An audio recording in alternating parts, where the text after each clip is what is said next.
Good evening, Luzon, Visayas, and Mindanao, together with the Presidential Communications Office. We bring you the latest, widest, and most comprehensive news coverage from the People's Television, IBC, Philippine Information Agency, and Presidential Broadcast Service. I'm Princess Habiba Saripauda. And I'm Joe Fernandez. We are from Radyo Pilipinas. Welcome to Balitang Pambansa.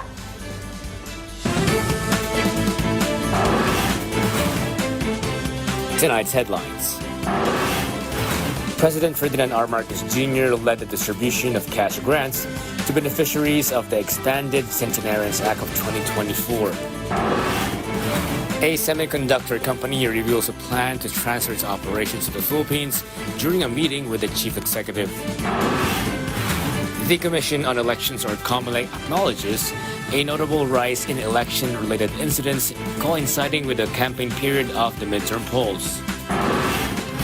Senator Risa Ontiveros reveals a new scheme of POGO's posing as a company offering free travel for would-be victims. President Ferdinand R. Marcos Jr. acknowledged the struggles of many elderly Filipinos in the country and underscored that no senior citizen will be left behind.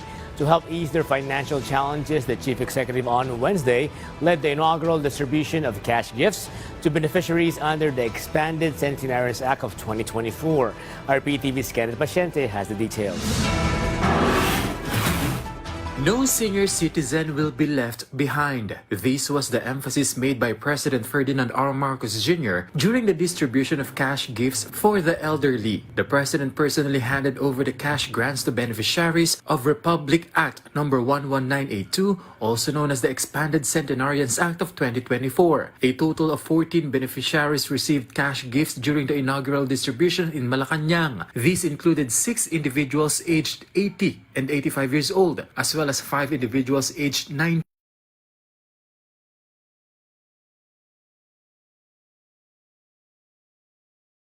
The President, this is the government's way of recognizing the contributions of the elderly who have served as guides and mentors for many on how to navigate life. They are our supporters. They are the ones who brought us into and to understand how to deal with the world and how to deal with life. And for that, we will all be eternally grateful. Kaya, ang bawat linya sa inyong balat at bawat puting buhok ay bahagi ng hibla na naghahabi ng ating kasaysayan. Mga kababayan, tayo po ay narito ngayon upang magbigay pugay sa ating mga nakakatanda. The President also highlighted the privileges available to senior citizens, to include discounts on water and electricity bills, as well as medicines, food, and other essential needs. However, he stressed that more still needs to be done for senior citizens, which the government continues to address. They include social pension, residential care facilities under the DSWD, and other programs and projects of the National Commission of Senior Citizens. Sa bagong Pilipinas, hangad natin na mabuhay ng may ginhawa at dignidad ang ating mga matatanda. They deserve nothing less than our love, our care, our protection, our respect, and our honor. Kaya gumagawa tayo ng mga hakbangin upang mas mapapabuti ang kalagayan ng ating mga senior citizen.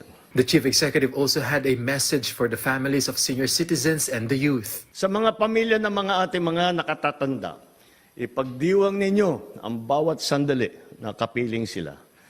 Ipakita ninyo ang malasakit dahil darating ang panahon na kayo din ang maghahanap ng respeto at kalinga mula sa anyong anak o apo.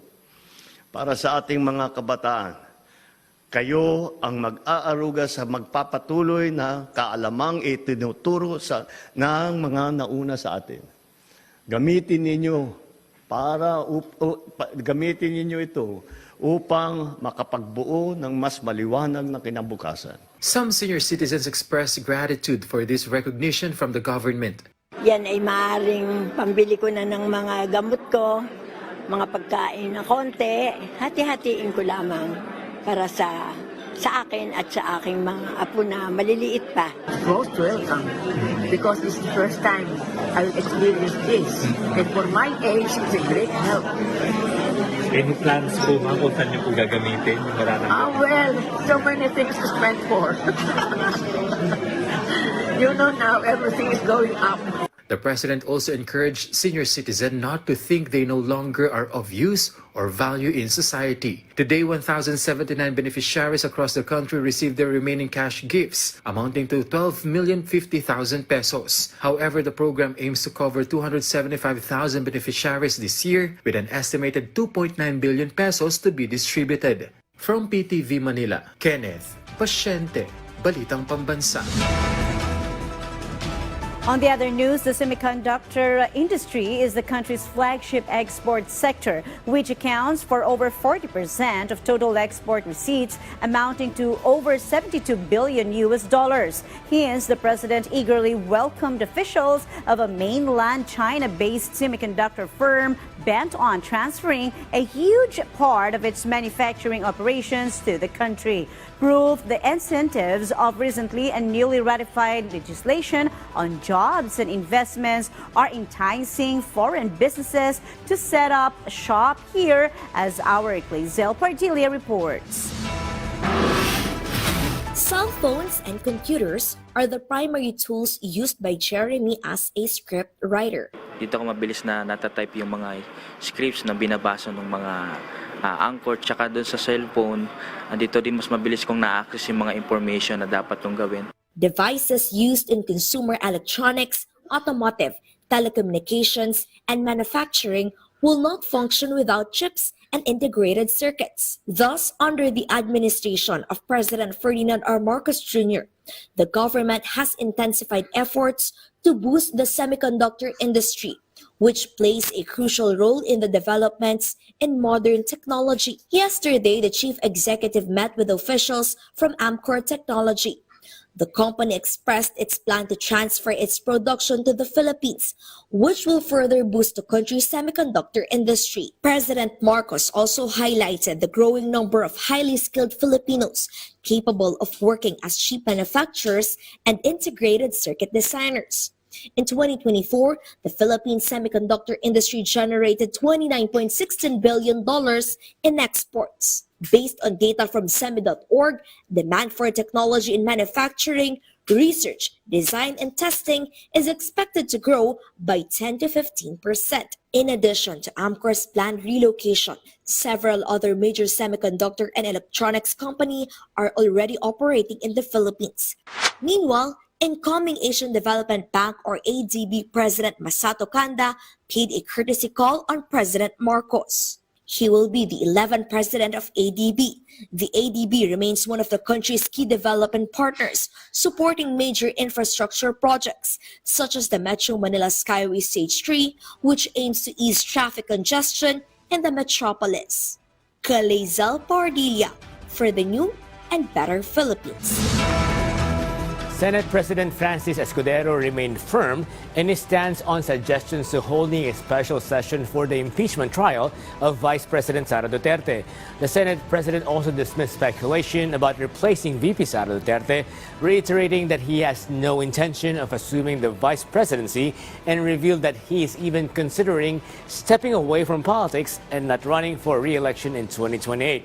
Escudero estimated that the Senate will hold its vote on the impeachment proceedings by October of this year. Meanwhile, Malacanang clarified that it would be more appropriate for the Senate to formally request President Ferdinand Marcos Jr. to convene a special session rather than the President making the call himself. In other news, members of the House Prosecution Panel remain confident that the Supreme Court or SC will not intervene with the impeachment complaint filed by the lower house against Vice President Sara Duterte. This comes after the Vice President filed a petition seeking to nullify the impeachment and stop the trial. Currently, the Supreme Court requested Congress to submit its comments on the matter. Manila 3rd District Representative Joel Chua argued that the Duterte camp lacks sufficient legal grounds for the petition, a sentiment echoed by Bukidnon 2nd District Representative Jonathan Keith Flores. For his part, in reaction to the results of a survey, House Assistant Majority Leader Zia Alonto Adjong stressed that regardless of survey results, they should not influence the Senate, which will serve as the impeachment court. Unang-una, ang naging basihan nila is yung 1-year prohibition. Kung titignan natin doon, ang nakalagay doon yung word na initiated. Doon naman sa nasabing rules din namin, ang initiated, at saka sa mga cases na inilabas ng Korte Suprema, yung kaso po ni Francisco versus House of Representatives, sinasabi po dito na yung initiated kailangan dalawa. Unang-una may filing at pangalawa kailangan may referral sa Committee on Justice. Wala naman pong referral sa Committee on Justice. So ako po naniniwala, hindi po nakumpleto yung elemento ng initiated. I think the Senate has to maintain its impartiality. No? They need to maintain a level of fairness because ultimately they will be the one to sit there. The members of the Senate, the senators, will be sitting there as judges. The Commission on Elections, or COMELEC, noted a rise in election-related incidents in the country. That's why they are looking into adding some areas under the red category, especially in Maguindanao and Cotabato City. The poll body made this assertion following the shooting of the vice mayor of Datopiang in Maguindanao del Sur, Omar Samama, while delivering a speech in an event at an evacuation center. COMELEC condemned the incident and said this is clearly an election-related case. The poll body is set to hold a meeting tomorrow with the Philippine National Police, or PNP, for the possible reclassification of areas of concern. Mga napansin po tayo ng mga nasa orange category areas na bigla na lang nagkaroon ng spike ng violence. Hindi naman po ganun kataas yung ganung spike ng violence. Kaya lang, mukhang kinakailangan yung aming security forces mas damihan namin. An all-expense paid trip out of the country for exotic rest and recreation, or a much-needed vacation. An irresistible offer that's just too good to be true. In truth, it's a human trafficking scheme hatched by ex-POGO operators to recruit innocent and naive Filipinos into scam activities, like the dozen Filipinas duped into flying to Thailand and now needing help to return, as our Danielle Manalastas reports. At first glance, it looks like just an ordinary travel advertisement, offering an all-expense-paid travel with limited slots, such as this free trip to Thailand. Little did you know, according to Senator Risa Hontiveros, that this is just a new and likely POGO-linked modus. May mga bago pa silang modus, no? Mga travel ads. Kunong travel ads sa simula. Pero sa mag-signify ng interest, parang pasa-sign in nila at i-recruit nila sa mga scam operations na pala. The problem now, according to Hontiveros, is a number of Filipinos have been victimized by this modus, the most prominent being 12 Filipinos waiting to be rescued in Myanmar. Hontiveros admitted there are many challenges in the way of the country turning POGO free. Last month or early this month, nakahain na yung aming anti-POGO bill. Naglabas ng EO ang Malacanang para bigyan pa ng ngipin yung inanunsyong POGO ban at tuloy-tuloy yung mga law enforcement operations. Pero obviously kulang na kulang pa rin. Meanwhile, in light of the POGO ban, Senate President Francis Escudero suggested to look also into the PIGO, or the Philippine Inland Gaming Operations. Sa PIGO, Pinoy ang nagsusugal. So yung sinasabi nating bawal sa mga dayuhan, pinapayagan natin yung mga kababayan natin gawin yun. Kung may sunod na akbang man, yun ang dapat suriin at pag-aralan. Kung masama ang POGO sa foreigner, mabuti ba ang PIGO para sa Pilipino? Yun siguro yung next chapter, kung sakasakali. From PTV Manila, Daniel Manalastas, Balitang Pambansa. Authorities are now investigating the possible link of 2 recently arrested Chinese nationals to those previously nabbed for alleged espionage. According to the Armed Forces of the Philippines, or AFP, They are already cooperating with the National Bureau of Investigation, or NBI, and other concerned agencies to assess if the arrested suspects' activities have national security implications, especially since they started in Malacanang. The suspects use an authorized international mobile subscriber identity catcher for spying, which can track texts or calls made through a mobile phone. Aside from the Chinese nationals, there were also 3 Filipinos arrested for alleged involvement in the case. Eyewitness accounts, technical leads, and sufficient intel helped PNP agents track their way to the location of a teenage student abducted last week. Law enforcement authorities believe the suspected abductors wilted under mounting pressure to keep their victim in extended captivity. Even better, no ransom was paid to the kidnappers. Many believed are former POGO elements and Chinese nationals. Moreover, the ILG officials claim their identities have been determined but remain under wraps pending their capture and arrest by a tracking team hot on their trail. The abducted teenage student was reported missing Thursday last week. President Marcos Jr., for his part, ordered their arrest and vowed to hold them into account. Ay kakabsat nga naayat kaslan itong Panguluan Pangulo ti Pilipinas, agigip ito taray nga napinta.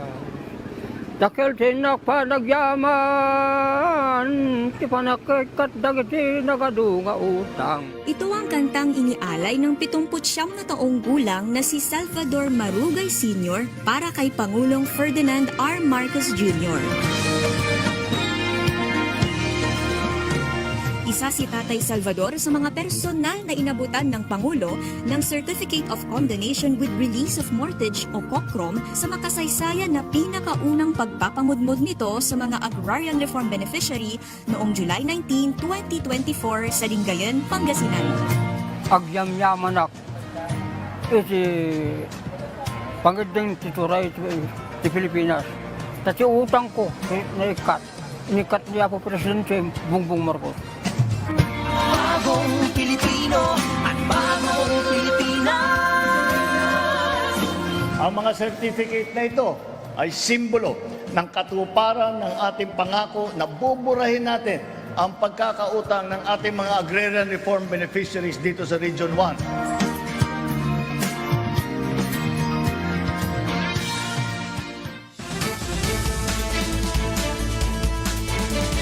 Back on Balitang Pambansa, the Alyansa para sa Bagong Pilipinas senatorial votes once again top another pre-election survey. In the survey conducted by WR Numero Research, Representative Erwin Tulfo led with 46.5% of votes from the respondents. He was followed by Senators Lito Lapid, Bong Revilla, and Pia Cayetano. Meanwhile, former Senate President Tito Soto, Mayor Abby Binay, and TV host Ben Tulfo were tied in 5th to 7th place. Based on the survey, former Senator Ping Lacson, Senators Bongo and Ronald De La Rosa, and former Senator Manny Pacquiao also ranked high. The maximum suggested retail price, or MSRP, for imported rice will be reduced to 49 pesos per kilo on the first day of March. The MSRP is 9 pesos lower than the 52 peso per kilo MSRP last January. However, Department of Agriculture, or DA Secretary Francisco Chulo Real Jr., clarified that 49 peso MSRP will not be implemented nationwide. It will only be implemented in selected areas in Metro Manila and other urban centers. The DA chief added that they will continue to study the data to determine if they can still reduce the MSRP for imported rice. Meanwhile, the Department of Trade and Industry, or DTI, aims to double its revenues in the halal trade by 2025. The Philippine Amusement Gaming Corporation, or PAGCOR, warns the public about new scams involving individuals impersonating its top officials. These and more in tonight's business wrap-up from the Philippine News Agency.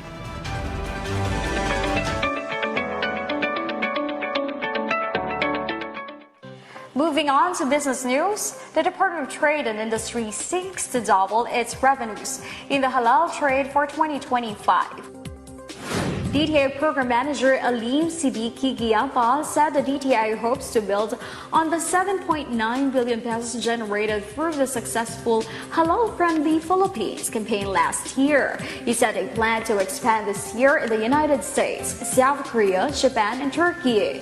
Last year, the Philippines made its debut at the Saudi International Halal Expo and the Abu Dhabi Food Expo with the Halal Friendly Philippines brand and earned trade sales of 104.5 million pesos. Giapa said more Filipino manufacturers are showing interest in obtaining halal certification to penetrate lucrative markets in the Middle East and Southeast Asia.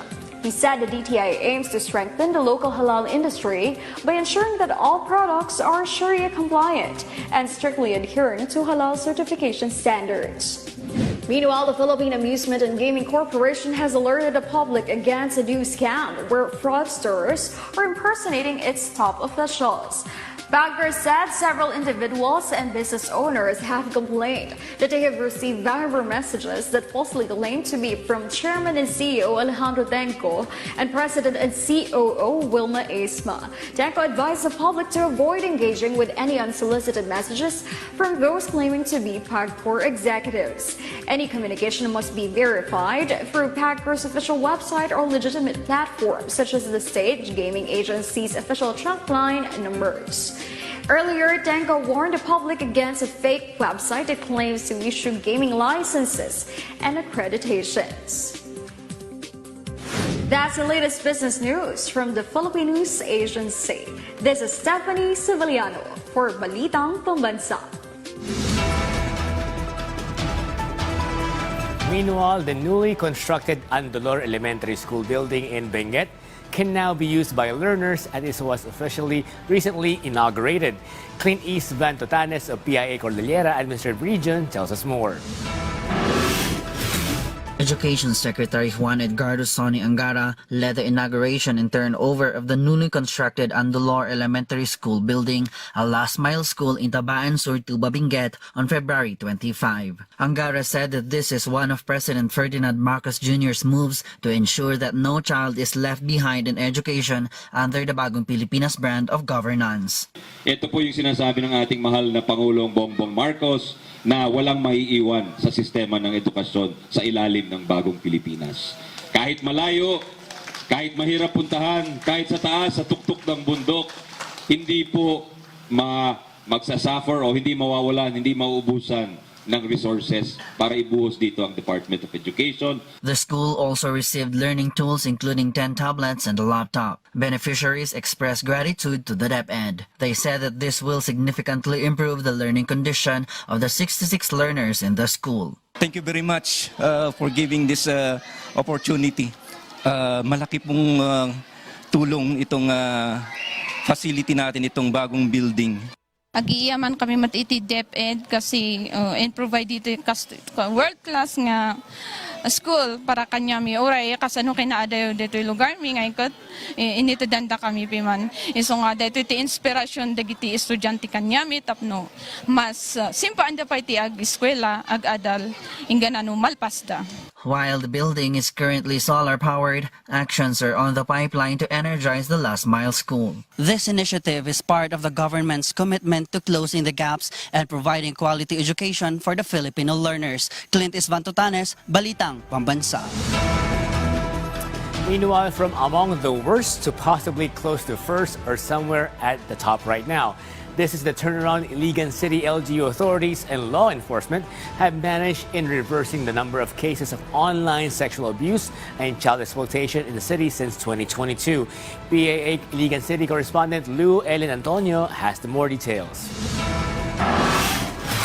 Iligan City has been removed from the list of areas with the highest cases of online sexual abuse and exploitation of children or OSAEC in the Philippines. In 2022, the city ranked third nationwide and first in Mindanao for OSAEC cases. Today, local officials credit the decline to intensified anti-osaic initiatives, stricter law enforcement, and proactive prevention measures. To strengthen preventive measures, the ICJZ has passed a resolution urging the Department of Education to incorporate responsible internet and social media use into the basic education curriculum. The Justice Zone, in collaboration with key government agencies, conducted an orientation on responsible internet use and online safety for beneficiaries of the Pantawid Pamilyang Pilipino program in Barangay Tambacan. Participants were educated on cyber threats, cyber law, and Cyber Prevention Act of 2012. The session also covers strategies to prevent online scams, recognize cyber crimes, and combat OSAIC.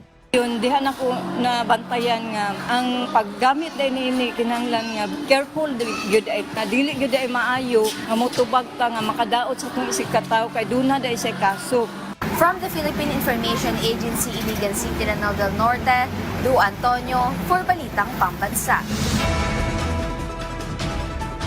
A newly built school or a newly built last-mile school building in a remote Benguet town had the DepEd chief lead its inauguration yesterday, and who also turned over a laptop and 10 tablets to help improve the learning of its first 66 enrolled students. PIA correspondent Clientist Van Totanes hashes over more details in this report. The Department of Information and Communications Technology, or DICT, has turned over a mobile emergency communications van to the provincial government of Ilocos Norte to enhance its disaster response capability. The custom-built van, officially named as Government Emergency Communications System Mobile Operations Vehicle for Emergency, or JEXMOVE, was funded by the United Nations and World Food Program. Designed to equip disaster response teams with the latest communication tools, the JEXMOVE ensures that responders can efficiently manage operations directly from the site of emergencies. The mobile unit serves as a robust mobile command center during critical situations with state-of-the-art equipment that enhances situational awareness and facilitates rapid decision-making. The JEXMOVE features a fully equipped emergency hub, advanced dispatch systems, a motorcycle for swift navigation, and drones for aerial surveillance, allowing responders to assess and respond to disaster zones more effectively. Pool of experts as well to identify the equipment needed for emergency telecom response. We need new technology, we need new science and new research, but ultimately also us on the ground. As Ilocos Norte braces for future emergencies, the JEXMOVE represents a proactive approach to safeguarding communities and enhancing their resilience in the face of disaster. From PIA Ilocos Norte, Mary Therese Ancheta, Balitang Pambansa.